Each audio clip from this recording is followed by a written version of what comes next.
Matapos ang paghaharap ng lider ng mga bandido at ni Elizabeth, biglang ginamit nito ang kanyang black magic upang pilipitin ang buong katawan ng lider ng mga bandido.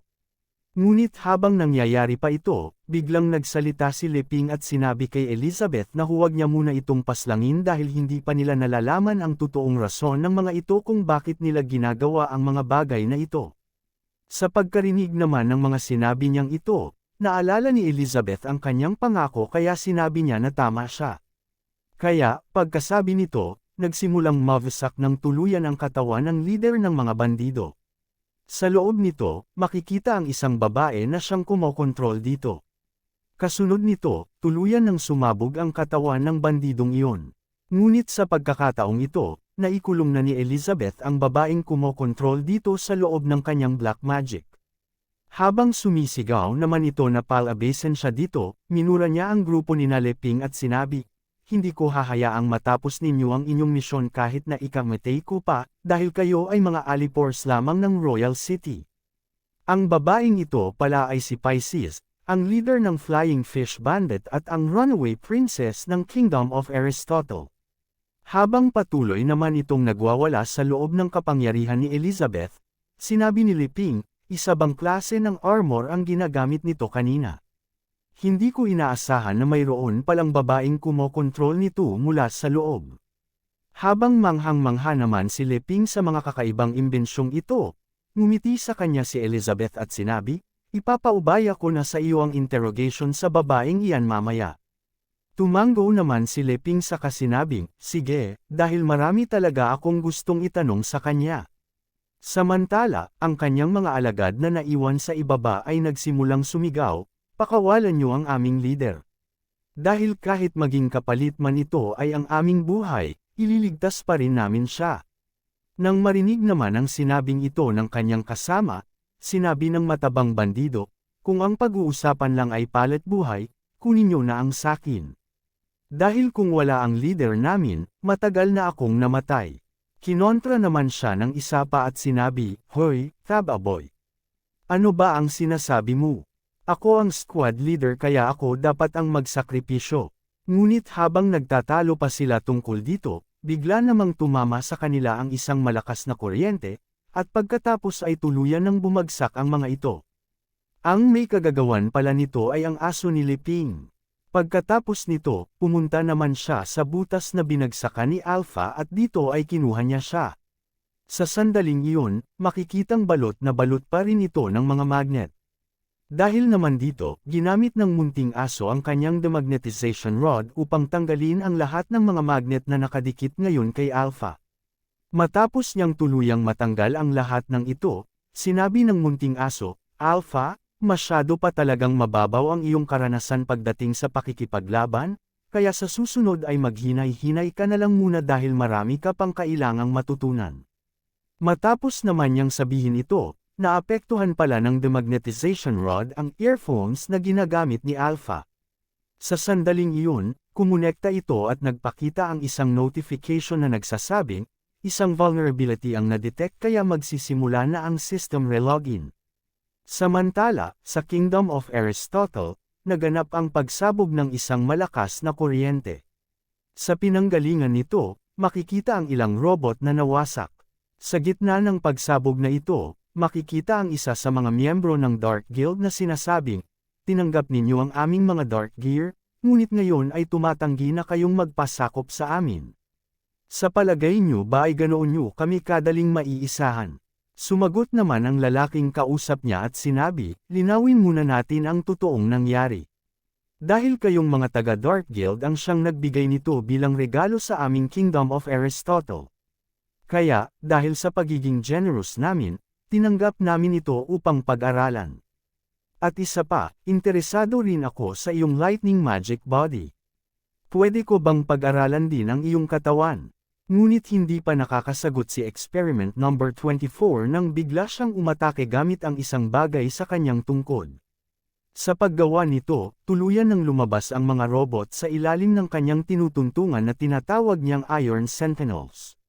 Ngunit sa kabila ng dami ng mga ito, mabilis lamang na nilampasan sila ni Experiment number 24. Sa paggawa nito, sunod-sunod na sumabog ang lahat ng mga robot. Kasabay nito, tumawa siya at sinabi, pinalitan mo ba ang mga materyales ng robot mong ito sa isang high-resistance material? Ngunit kahit gawin mo pa iyon, sa harap ng aking absolute voltage ay para lamang itong normal na mga conductor materials. Pagkasabi nito, naganap ang malalakas na pagsabog na nagpapakita na tuluyan ng nawasak ang lahat ng mga robot na pinalabas nito kanina. Kasunod nito, muli siyang tumawa at sinabi, sa ganito kaliit mong mga abilidad ay naglakas loob ka pa talaga na labanan ang aming Dark Guild.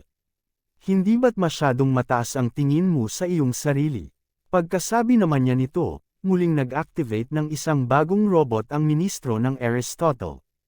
Sa pagkakita nito, napangiti si Experiment number 24 at sinabi, mukhang hindi ka pa sumusuko.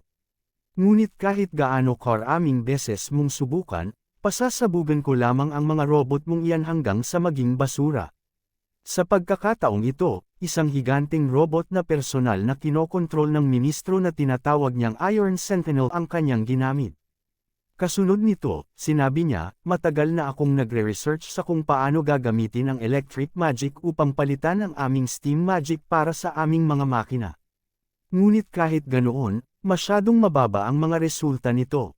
Ngunit dahil sa paglitaw mo na mayroong katawan na naglalabas ng unlimited electric magic, sakto-sakto.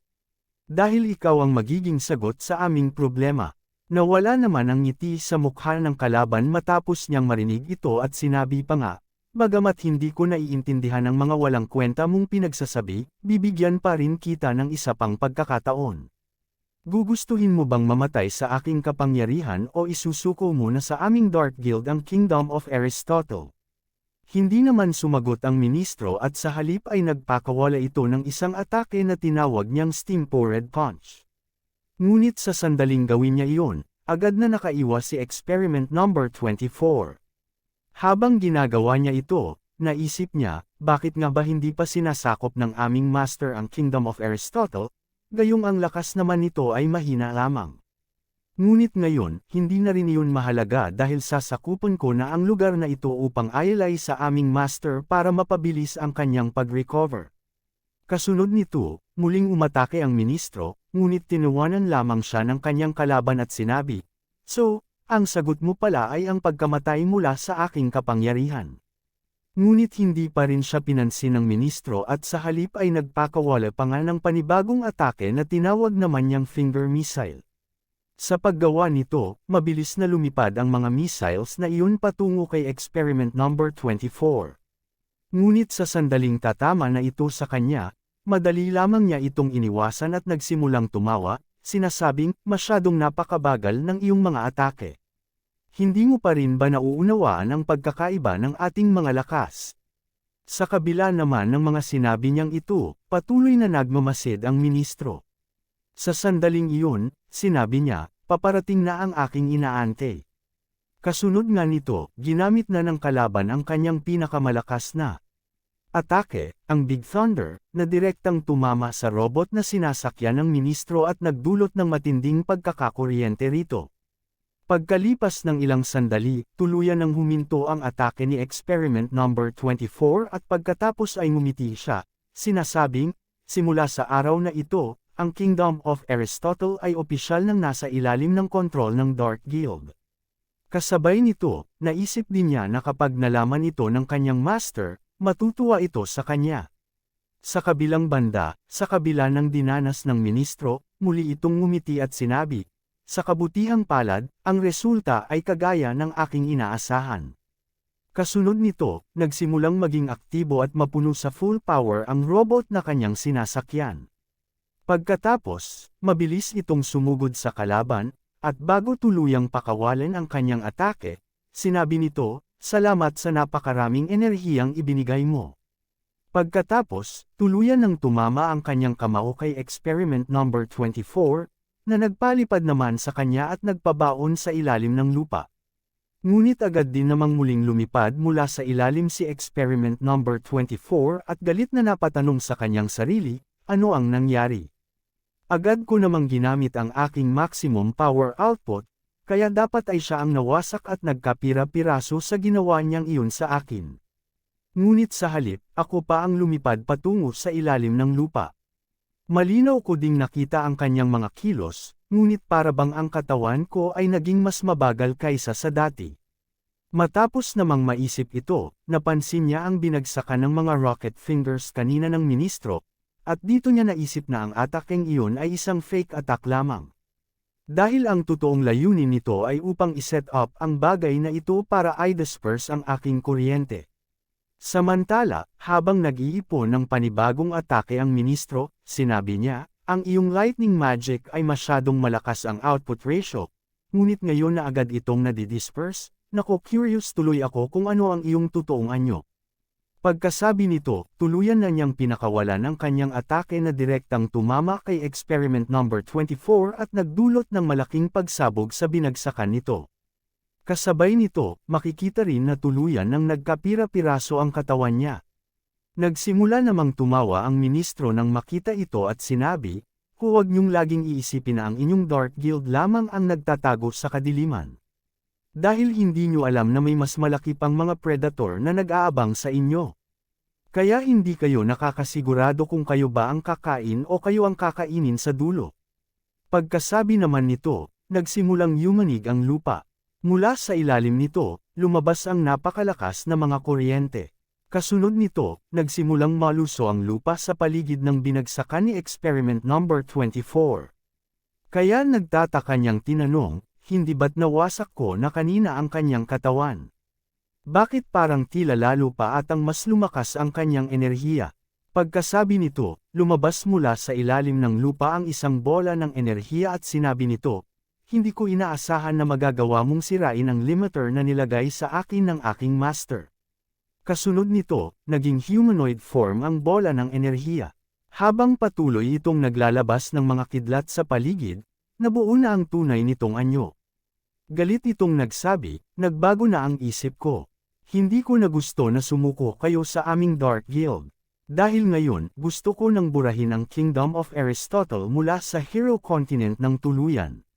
Sa sandaling ito, ipinakita na si experiment number 24 ay isa palang lightning fairy at ngayon ay mayroon ng level 3 star demon lord. Sa kabila naman ng pinapakita niyang lakas, hindi na bahala ang ministro. Sa halip, nagsimula pa nga itong tumawa at sinabi, sige, subukan mo. Dahil magiging napaka-interesante nito, kasabay nito, naisip niya, hindi ko inaasahan na isa pala itong Legendary Thunder Fairy, kaya pala mayroon itong hindi maubos-ubos na electric magic, ngunit hindi ba't ang mga fairy ay matagal nang naglaho ilang daang taon na ang lumipas, hindi ko inaasahan na ang mga ito pala ay kinuhang lahat ng mga miyembro ng Dark Guild. Dito na po nagtatapos ang pinakabagong chapter, kung nagustuhan ninyo ang episode na ito, paki-comment naman ng heart at paki-like na rin, malaking tulong na yan para sa channel, at kung nagawa na ninyo, maraming salamat sa inyong suporta, hanggang sa susunod na episode mga lods.